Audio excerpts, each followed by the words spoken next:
জিবরিল আর মিকাইল আলাইহিস সালাম। তো মিকাইল আলাইহিস সালামকে আল্লাহ বডিগার্ড হিসেবে নির্ধারণ করে যে তুমি আমার বন্ধুর বডিগার্ড। যখন হালিমা সাদিয়ার কাছে ছিল ৫-৬ বছরের বাচ্চা, বাহিরে শিশুদের সাথে খেলতেছিল, ইহুদিদের এক আলেমদের জমাত যাইতেছিল, হঠাৎ চোখ পড়ছে, দেখা চিরা ফেলছে।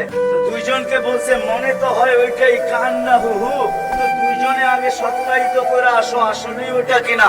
তো দুইজন আইসা আল্লাহ রসুলকে উল্টায় পাল্টায় দেখছে, দেখা যায় বলছে আল্লাহি ইন্নাহু হু, এটাই ওইটা যাকে আমরা তালাশ করতেছি। বলছে তোমরা যদি স্বীকৃতি দাও এটাই ওইটা। পিঠের কাপড় উঠায় দেখছে, উল্টায় দেখছে, পাল্টায় দেখছে, যা বলছে স্বীকৃতি দিছে এটাই ওইটা।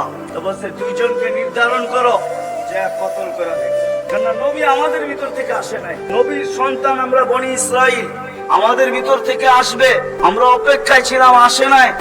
এই ছোট অবস্থায় কতল করো। যখন দুইজন আগে বাড়ছে তো মিকাইল আলাইহিস সালাম উপরে উঠে নিয়ে গেছেন, গায়েব করে ফেলছেন। 1% ওদের সন্দেহ ছিল।